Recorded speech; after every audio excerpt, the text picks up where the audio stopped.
c'est quoi la médecine prophétique? Donc c'est ça que j'ai écrit ici. Donc c'est un ensemble de pratiques médicales et de conseils de santé. Donc la médecine prophétique, on parle pas de médecine, donc c'est un ensemble de pratiques médicales. Maanaam moo xam ne pour affaire de santé la, affaire de wér-gu-yaram. waaw médecine loolu la, affaire de santé.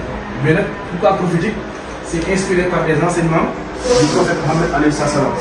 boo déggee ñu prophétique, c'est Yonent bi alayhi salaam ci ay enseignements ci ay njàngaleem moo xam ci Coran wala Sunna loo xam ne am na relation ak médecine ñu jël ko def ko ci ay téere di ko jàngale lu ñuy wax médecine prophétique.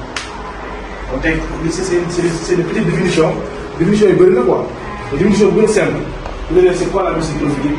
Mun nga ne la médecine prophétique c'est un ensemble de pratiques médicales et de santé inspirées par le prophète, inspiré du prophète alayhi salaam wala inspiré par le Coran et la Sunna authentique. Donc petite définition qui a bëri na. Léegi nag sur la médecine prophétique on a 3 branches. Donc on a les plantes, on a la hijama, on a aussi la ruqya. Donc la médecine c'est composé de 3 branches. Les plantes mooy garab yi achab yi les ventouses wala la hijama wala compléthérapie comme en anglais mooy loolu la ñu expliqué nii wala la ruqya pour les mots cultes affaire yu shayatin affaire yooyu. Donc léegi nag hijama nag on va insister sur la hijama ndax surtout loolu ñu gën a mën a formation léegi boo waree définition bi ne hijama ou thérapie par ventouse est l'une de ces pratiques qui consiste à créer une succion locale sur la peau pour éliminer les toxines et améliorer la circulation sanguine. xam ngeen li ñu tekki lan mooy hijama mu ni pratique la boo xam ne xam-xam la boo xam ne c'est une sorte de thérapie pour se soigner. Quand on parle de thérapie, on parle ici, il y a une personne est malade, une personne a des problèmes, donc la personne veut se soigner. Donc il y a plusieurs façons de thérapie dans le monde. Hijama c'est l'une des meilleures thérapies, comme le prophète l'a dit. La hijama c'est l'un des meilleurs, c'est là, voilà, le hadith est là. Le prophète a dit, le meilleur traitement des maladies que vous utilisez est la hijama. Il y a beaucoup de thérapies dans le monde. Il a dit, la meilleure thérapie c'est la hijama. Donc la hijama c'est quoi? C'est ça qu'il dit. C'est l'une des pratiques qui consiste à créer une succion locale. Quand on parle de succion locale, vous savez que c'est des ventouses. Donc les ventouses ça peut être des verres, des plastiques ou des bambous. Ça dépend comme avant. Avant c'était avec des cornes. Mais quand on place l'ampoule ou bien les verres ou bien les bambous, ça dépend, on essaie de créer un vide. C'est-à-dire on essaie, les ventouses essaient de tirer l'air qui est à l'intérieur des ventouses pour créer un vide. C'est ça qu'on appelle succion. Cette création de vide seulement, ça fait effet sur la circulation sanguine. Sans même saigner. Donc après on va apprendre les techniques de ventouse. Il y a sèche, il y a saignée. Sèche, il n'y a pas de décision. On va tailler. On va aussi sèche. On a sèche, beaucoup incision, on est en train de l'Italie pendant 5 à 10 minutes du coup. Donc il y a beaucoup de bienfaits. Actuellement, les Européens, les Américains, ils font ça beaucoup. Chaque semaine, ils font ça. Ça soulage. Ça permet une bonne circulation sanguine. Ça élimine les toxiques qui sont dans le corps. Ça fait beaucoup de choses, même côté inflammation, côté douleur. Saigner aussi, il y a plus d'effets aussi. Mais en tout cas, là, sachez que, comme nous le faisons, c'est aussi une technique ancienne. Donc c'est une technique ancienne. Bien vrai que même, ils ont dit que les Chinois le faisaient avant le prophète alayhi salam. Pendant des années, les Chinois faisaient les ventouses. Quand le prophète est venu, il a recommandé, il a parlé de beaucoup de hadiths pour parler de ses bienfaits, tout ça. Donc c'est pour ça qu'ils ont dit que c'est aussi une technique ancienne pour traiter diverses maladies et améliorer la santé générale. Donc ça améliore la santé générale. Franchement, si vous voulez bien. Parfois, une personne est malade, une personne a des pathologies, une personne a des gènes. La hijama peut régler tout ça. Donc vous voyez, c'est pour cela qu'il explique aussi qu'il consiste à appliquer des ventouses sur des points spécifiques du corps pour créer une succion. C'est-à-dire aussi, il y a des points spécifiques à apprendre.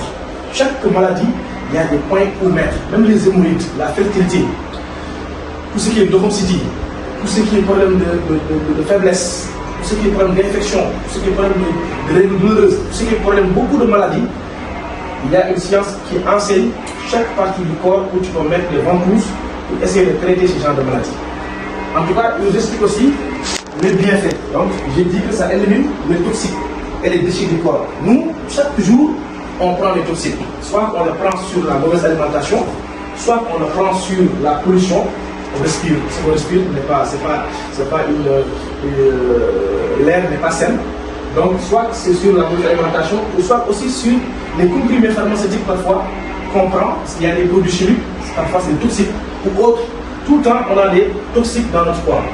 Donc, quand on les élimine pas, c'est pour cela que souvent, on conseille les gens à prendre, comme par exemple, ce kit de détox qui permet de détoxifier les organes. Tout le temps, il faut nettoyer les organes.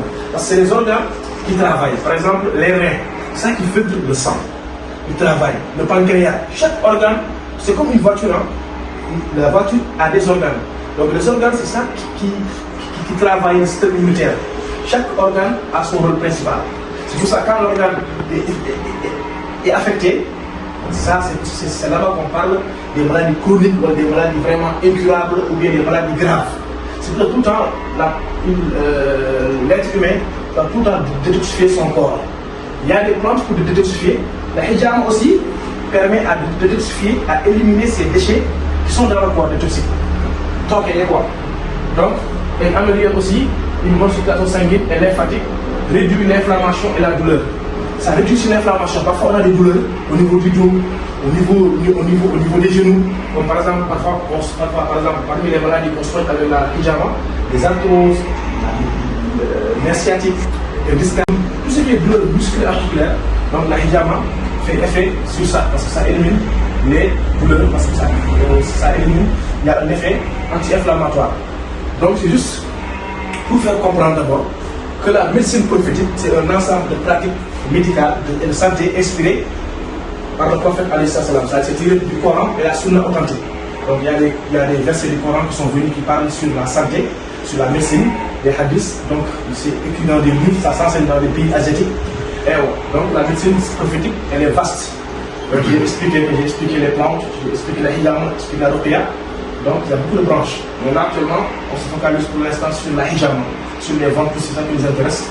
Donc surtout comprendre exactement les bienfaits et les définitions. Ça c'est très important de savoir ça. Parce que moi, en tant que spécialiste, on me demande c'est quoi la ventouse, c'est quoi la hijama, c'est quoi la compléthérapie. Compléthérapie c'est hijama en anglais. Mais c'est quoi la médecine prophétique? Donc c'est des choses que chaque fois je dis une petite définition que la personne doit mémoriser. Parce qu'on peut le demander. Savoir sur la hijama, donc c'est quoi ses bienfaits, ça fait quoi dans le corps. Après on va apprendre aussi deux sortes de hijama. La ventouse sèche et saignée. C'est quoi l'importance de faire des ventouses sèches? C'est quoi l'importance de faire des ventouses saignées? Donc ça c'est des choses théoriquement, c'est très important à savoir. Après on peut prendre note, Inch'Allah. Comme ça après on va commencer à faire tout ce qui est pratique. C'est bon, hein? Si vous avez des questions, si vous pouvez me poser.